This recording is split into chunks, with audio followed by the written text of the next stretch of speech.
Sur Africa 24, l'African Union Journal vous est présenté par Afreximbank.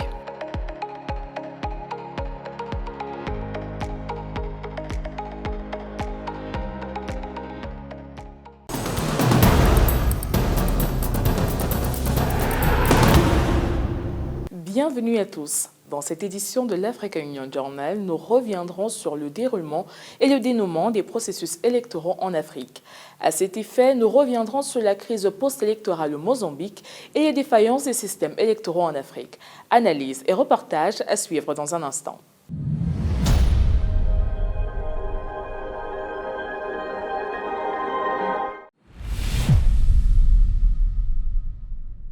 La crise post-électorale qui secoue le Mozambique depuis les élections du 9 octobre 2024 continue d'alimenter les tensions avec des manifestations et des violences qui ont poussé près de 3000 personnes à fuir vers des pays voisins.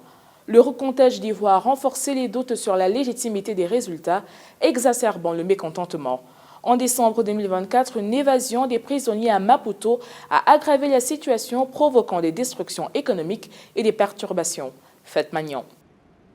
L'Afrique australe fait face à une crise post-électorale au Mozambique depuis les élections générales du 9 octobre 2024. Les résultats contestés ont entraîné des manifestations et des violences avec près de 3000 Mozambicains réfugiés dans les pays voisins comme l'Eswatini et le Malawi. Le candidat de l'opposition Venancio Mondlane a refusé de reconnaître la victoire de Daniel Chapo, candidat du Frélimo, exacerbant les tensions.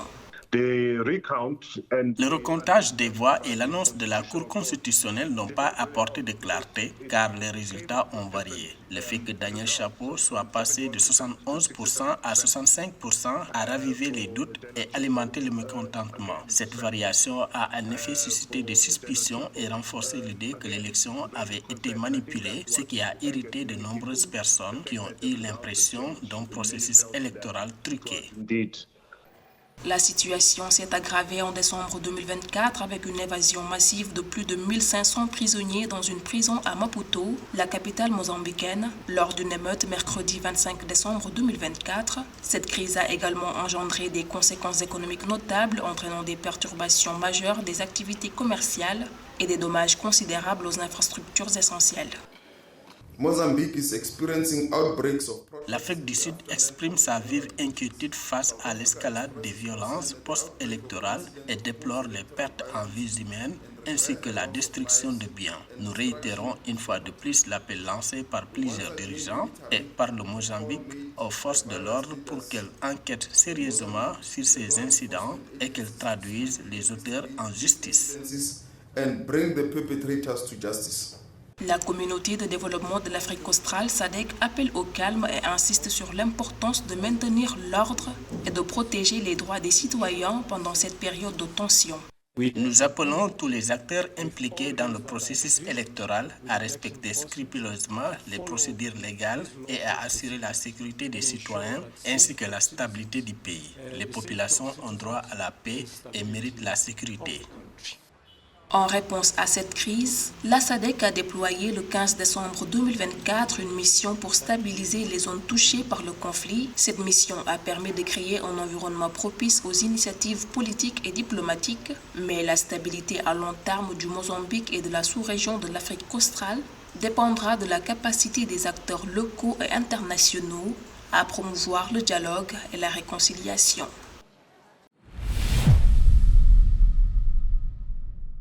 Malgré les volontés des dirigeants africains de tenir des élections pacifiques, le phénomène des violences post-électorales ne cesse de persister dans certains pays africains. Selon Afrobaromètre, le nombre de citoyens africains ayant peu ou pas confiance dans leur commission électorale nationale est passé de 41% à 55% entre 2011 et 2013 et 2021 et 2023. Toutefois, les autorités n'ont jamais cessé d'exhorter leur population à militer pour des élections pacifiques.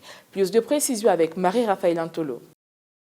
Dans un cadre où de nombreux pays africains ont vu émerger des démocraties multipartites, où le pouvoir est désormais acquis par les urnes plutôt que par la force, de nombreux pays africains peinent encore toutefois à organiser des élections libres, régulières et transparentes et à assurer des transitions de pouvoir sans heurts. Bien que les élections fortement disputées pourraient être un signe des démocraties actives, l'intégrité et la qualité des processus électoraux en Afrique demeurent menacées. Nos régions et nos pays ne doivent pas espérer moins. Nous avons besoin d'obtenir la paix dans nos régions. Selon l'Institut d'études de sécurité, l'intégrité et la qualité des processus électoraux en Afrique est menacée par le manque de confiance des partis politiques et des électeurs dans les organes de gestion des élections.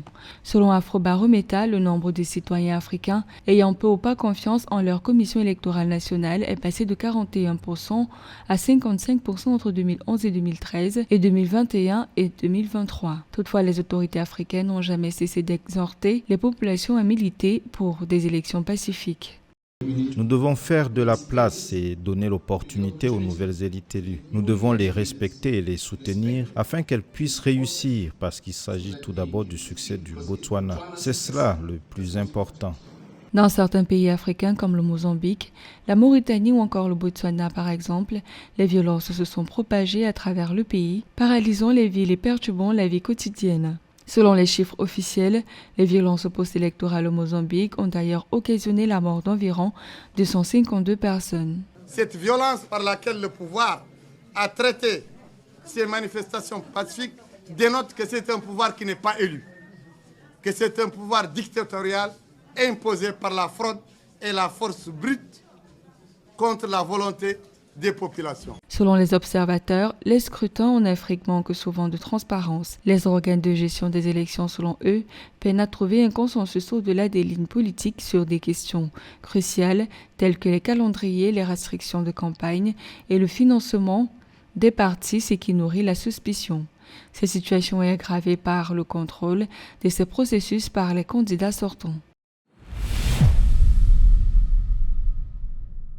Les élections en Afrique en 2024 ont apporté des avancées démocratiques malgré des violences post-électorales au Mozambique et en Namibie.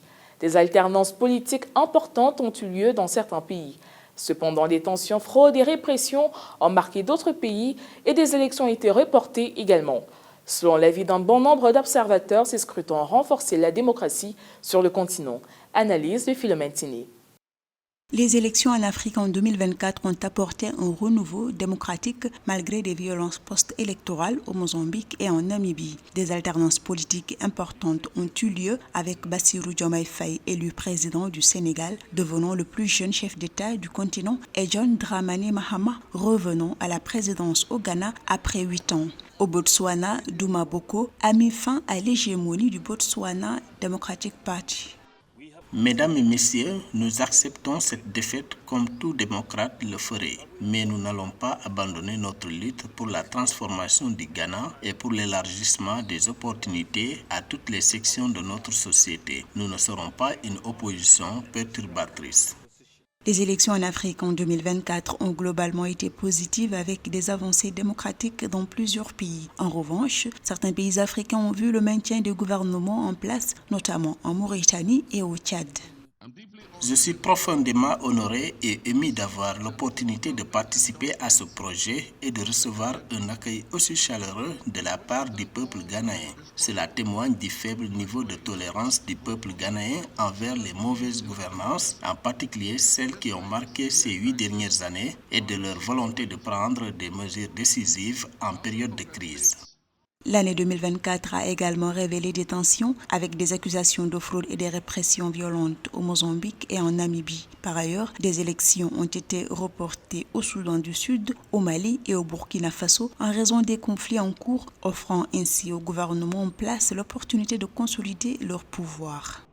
La présidence de SADC a par ailleurs salué l'élection du président du Botswana, Duma Boko, et espère que sa présence contribuera à relever les défis auxquels le bloc est confronté. La mission de la SADC a également créé un environnement propice aux initiatives politiques et diplomatiques du bloc. Les élections de 2024 sur le continent ont montré des dynamiques politiques imprévisibles avec des alternances marquantes et des tensions. Bien que certains pays aient fait des progrès démocratiques, l'incertitude et les défis politiques persistent, complexifiant le paysage électoral de l'Afrique.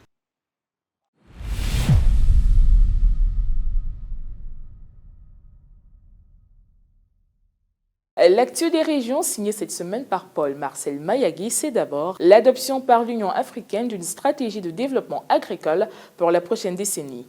Ensuite, sur la question du Mozambique, l'appel de la SADC au dialogue entre les parties. Enfin, l'obtention par 8 jeunes d'un financement de 120 000 € lors du hackathon organisé par l'UAC.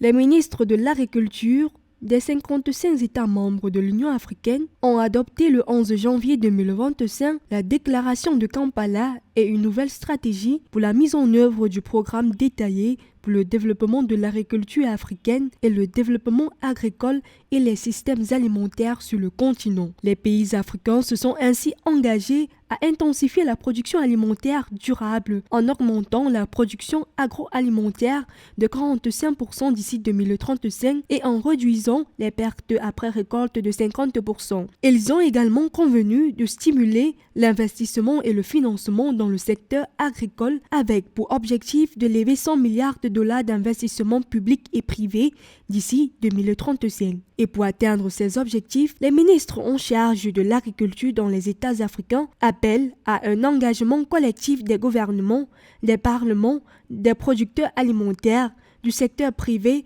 et de la société civile pour traduire les décisions en résultats tangibles agricoles.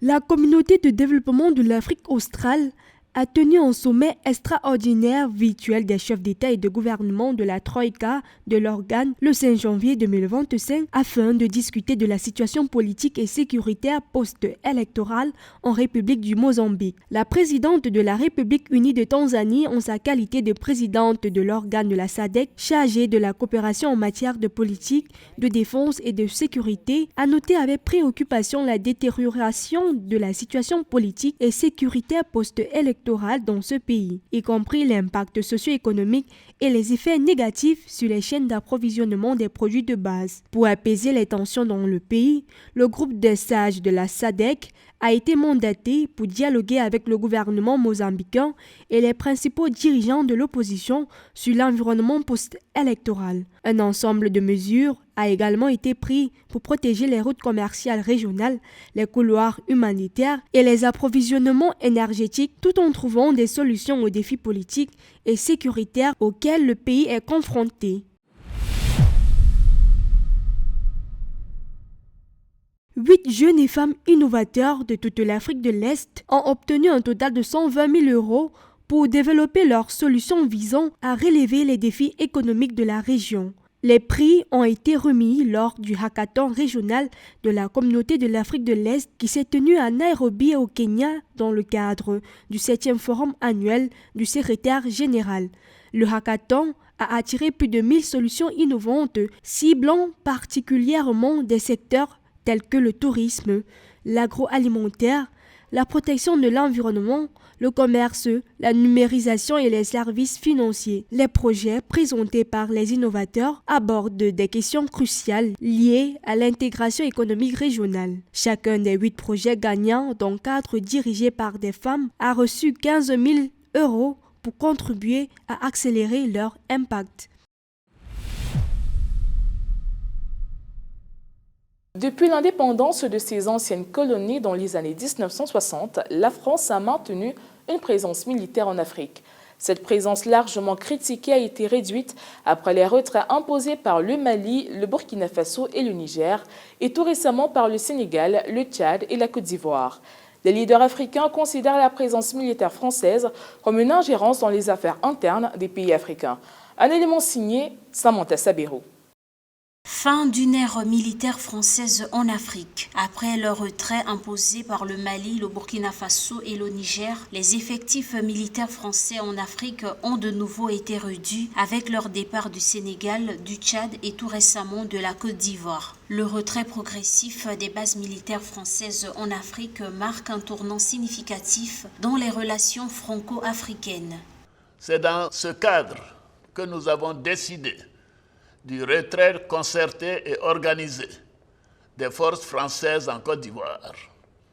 Ainsi, le camp du 43e BIMA, le bataillon d'infanterie de marine de Port-Bouët, sera rétrocédé aux forces armées de Côte d'Ivoire. S'adressant aux ambassadeurs français le 6 janvier 2025, lors d'une conférence annuelle, le président français Emmanuel Macron a fustigé notamment l'ingratitude de certains dirigeants du continent au sujet du soutien militaire français, déclarant qu'il attend toujours que les pays africains le remercient de les avoir empêchés de tomber aux mains des militants islamistes. Le président tchadien Mahamat Idriss Déby, Itno, face à ces propos du président français, a exprimé son indignation.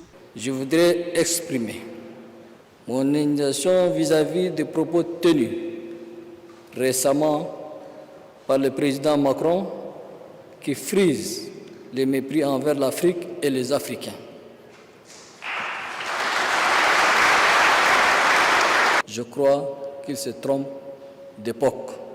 Entre 2022 et 2023, le Niger, le Mali, la Centrafrique et le Burkina Faso ont acté le départ de l'armée française de leur territoire, se rapprochant ainsi de la Russie. En 2024, à quelques heures d'intervalle, le Sénégal et le Tchad ont à leur tour annoncé le départ des militaires français de leur sol et officialisé une réorganisation.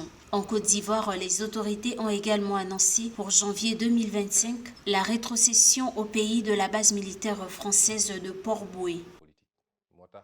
La France n'a ni la capacité ni la légitimité pour assurer à l'Afrique sa sécurité et sa souveraineté. Bien au contraire, elle a souvent contribué à déstabiliser certains pays africains, comme la Libye, avec des conséquences désastreuses notées sur la stabilité et la sécurité du Sahel. Alors que le monde assiste à un déplacement des affluences géopolitiques, selon les experts, le retrait des bases militaires françaises en Afrique représente non seulement un changement de stratégie militaire, mais aussi une évolution des relations entre la France et le continent africain.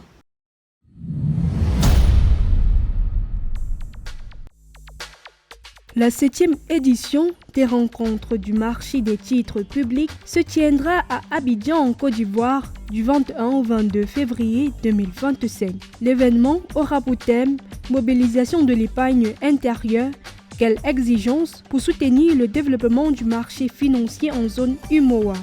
Organisées annuellement par l'UMOA Titres, ces rencontres constituent un événement phare pour le marché financier de la zone UMOA.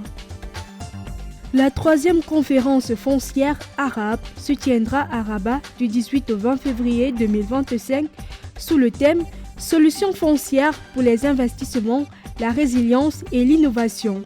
La conférence est une étape importante dans la promotion de la bonne gouvernance foncière pour la réalisation des dividendes sociaux, économiques, environnementaux et de paix dans la région arabe. Elle permettra de partager des connaissances sur les bonnes pratiques et les innovations, de développer les capacités et de promouvoir la collaboration et la coordination entre les acteurs du secteur foncier.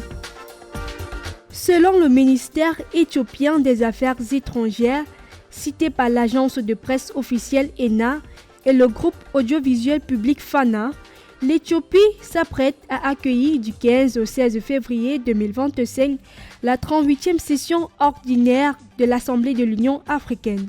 La conférence des chefs d'État et de gouvernement, organe suprême de prise de décision de l'Union africaine, sera précédée par la 46e session ordinaire du Conseil exécutif de l'Union africaine du 12 au 13 février 2025.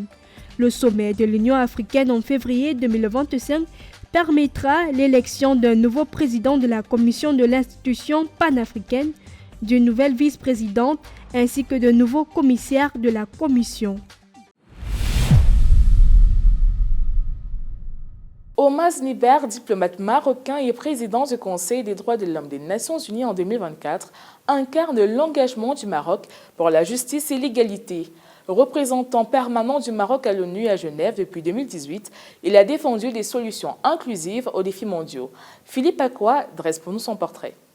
Omar Sniber, diplomate chevronné et fervent défenseur des droits humains, incarne l'engagement du Maroc sur la scène internationale. Nommé président du Conseil des droits de l'homme des Nations Unies pour 2024, il s'est distingué par sa capacité à concilier les dialogues multilatéraux et les enjeux globaux, tout en portant haut les valeurs universelles de justice et d'égalité. Les changements climatiques ne sont plus une thématique de débat tout simplement, mais ce sont des réalités dans le monde.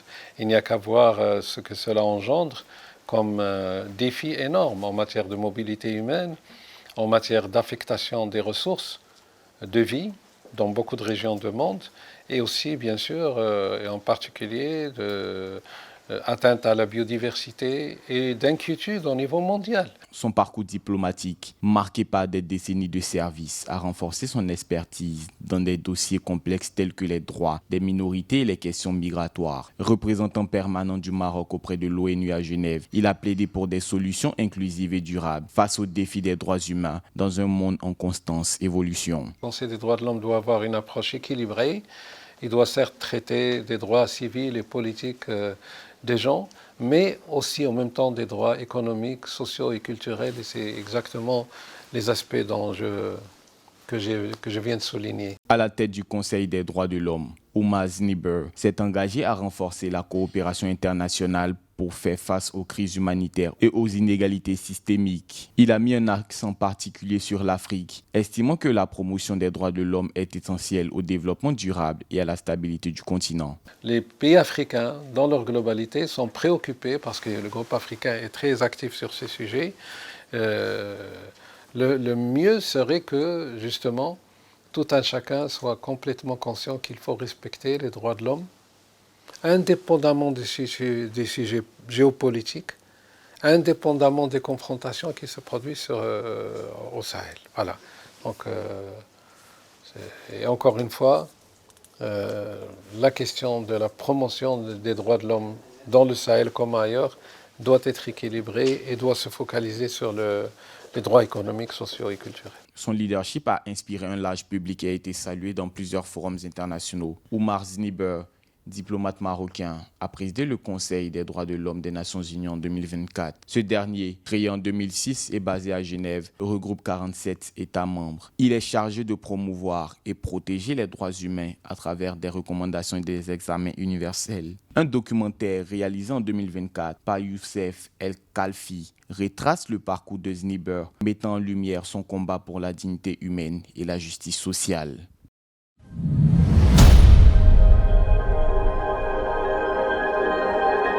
Merci d'avoir suivi cette édition de l'Africa Union Journal préparée par l'ensemble de la rédaction. L'actualité se poursuit sur l'application MyAfrica 24 et sur le site africa24tv.com.